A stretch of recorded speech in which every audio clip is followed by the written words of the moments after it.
थामजिसे नं राजालामानि साहा बाहागोआव थानाय चिरां जिल्लानि सुबाइझार ओनसोला जाबाय मैखोम बर'फोर थानाय जायगा। बिजनी टाउननि साहा बाहागोआव थानाय सुबाइझार हास्रावबारि मडेल लाइब्रेरिनि लांगोनायाव 3 जुलाइ एबा रबिबारखालि बड'फा उपेन्द्रनाथ ब्रह्मनि मुसुखाखौ गिबियै जोथोन मुंनि मोनसे सोरखारि नङै आफादनि बानजायनायाव बेखेवनाय जायो। गाहाय आलासि महरै नुजाथिनानै मुसुखाखौ बेखेवनानै होदोंमोन बिजनी ओनसोलनिनो बर' बिजोङाव फरायनानै एसिएस मावख'गिरि जानो हानाय आरो आथिखालाव बिटिसिनि सेक्रेटारि महरै बिबान मावबाय थानाय नरेन चन्द्र बसुमतारिया।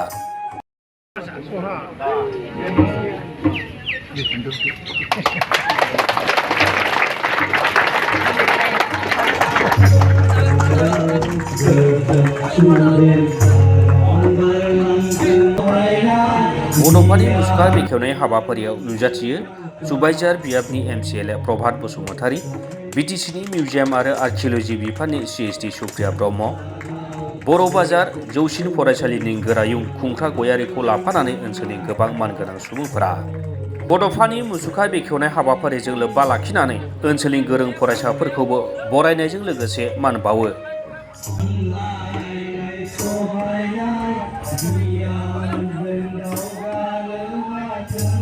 मख'जाथावदि बड'फानि मुसुखा गायसननायनि बिथिङाव मैखोम बिफाव लादोंमोन बर'नि गिबि ललित कला एकाडेमि बान्था मोनगिरि एबा जोथोन मुंनि सोरखारि नङै आफादनि आफादगिरि मनेश्वर ब्रह्म आरो नेहाथारि राजा बर'आ।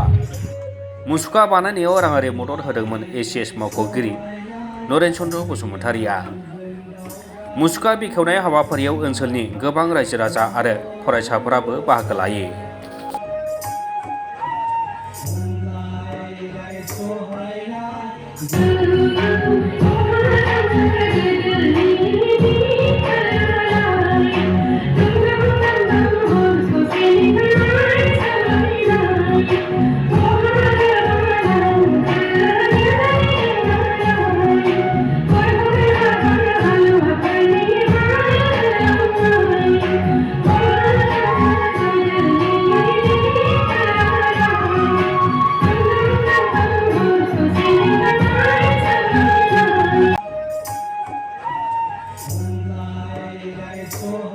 मुसुखाया बेनो बिजनी ओनसोलाव प्रथम गिबिसिन।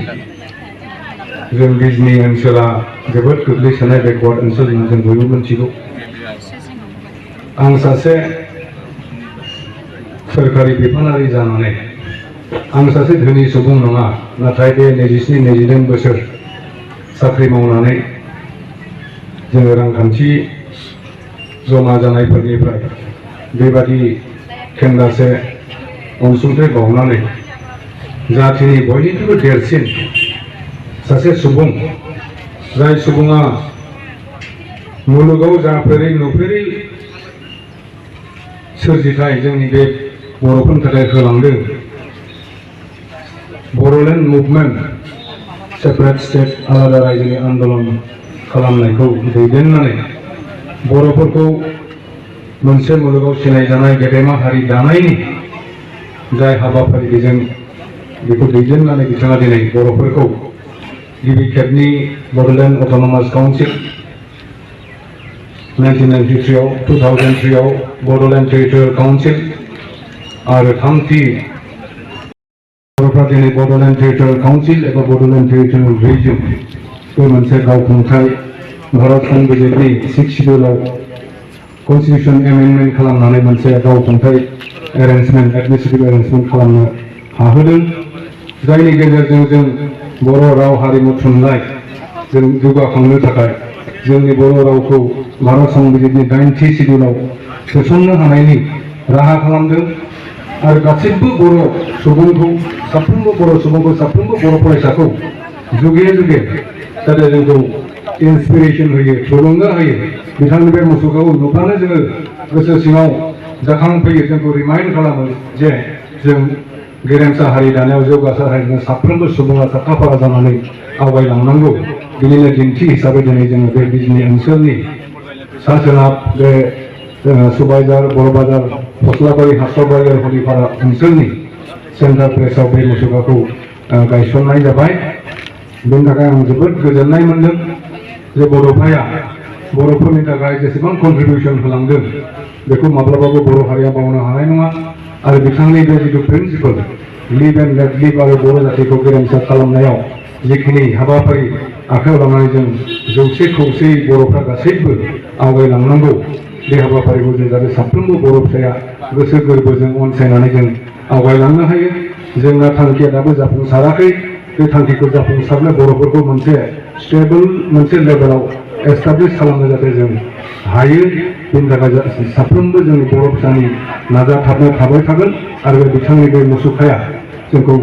जुगे जुगे जोंखौ रिमाइन्ड खालामगोन आरो थुलुंगा होगोन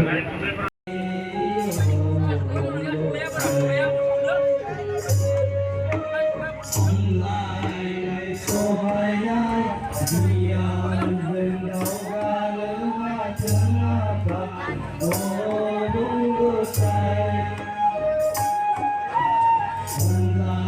Gõ để không bỏ lỡ những video hấp dẫn